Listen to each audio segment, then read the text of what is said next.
The Tuesday after the 4th of July weekend, 1978, was my first day as a staff psychiatrist at the Boston Veterans Administration Clinic. As I was hanging a reproduction of my favorite Bruegel painting, The Blind Leading the Blind, on the wall of my new office, I heard a commotion in the reception area down the hall.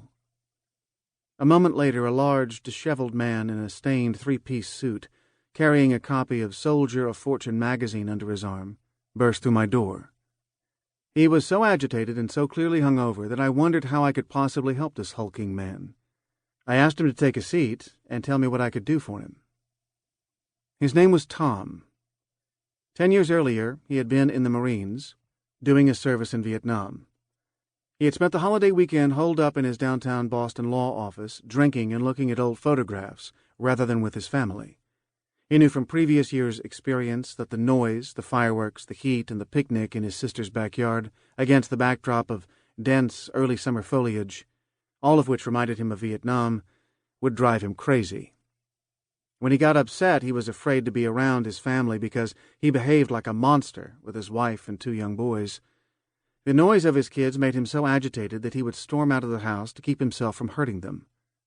Only drinking himself into oblivion or riding his Harley-Davidson at dangerously high speeds helped him to calm down. Nighttime offered no relief. His sleep was constantly interrupted by nightmares about an ambush in a rice paddy back in Nam, in which all the members of his platoon were killed or wounded. He also had terrifying flashbacks in which he saw dead Vietnamese children. The nightmares were so horrible that he dreaded falling asleep and often stayed up for most of the night drinking.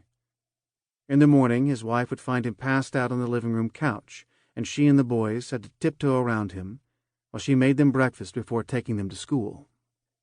Filling me in on his background, Tom said he had graduated from high school in 1965, the valedictorian of his class. In line with his family tradition of military service, he enlisted in the Marine Corps immediately after graduation. His father had served in World War II in General Patton's army, and Tom had never questioned his father's expectations. Athletic, intelligent, and an obvious leader, Tom felt powerful and effective after finishing basic training, a member of a team that was prepared for just about anything. In Vietnam, he quickly became a platoon leader, in charge of 8 other Marines. Surviving slogging through the mud while being strafed by machine gun fire can leave people feeling pretty good about themselves and their comrades. At the end of his tour of duty, Tom was honorably discharged, and all he wanted was to put Vietnam behind him. Outwardly, that's exactly what he did. He attended college on the GI Bill, graduated from law school, married his high school sweetheart, and had 2 sons. Tom was upset by how difficult it was to feel any real affection for his wife, even though her letters had kept him alive in the madness of the jungle. Tom went through the motions of living a normal life, hoping that by faking it he would learn to become his old self again. He now had a thriving law practice and a picture-perfect family, but he sensed he wasn't normal. He felt dead inside. Although Tom was the first veteran I had ever encountered on a professional basis, many aspects of his story were familiar to me. I grew up in post-war Holland, playing in bombed-out buildings, the son of a man who had been such an outspoken opponent of the Nazis that he had been sent to an internment camp. My father never talked about his war experiences, but he was given to outbursts of explosive rage that stunned me as a little boy. How could the man I heard quietly going down the stairs every morning to pray and read the Bible while the rest of the family slept have such a terrifying temper? How could someone whose life was devoted to the pursuit of social justice be so filled with anger?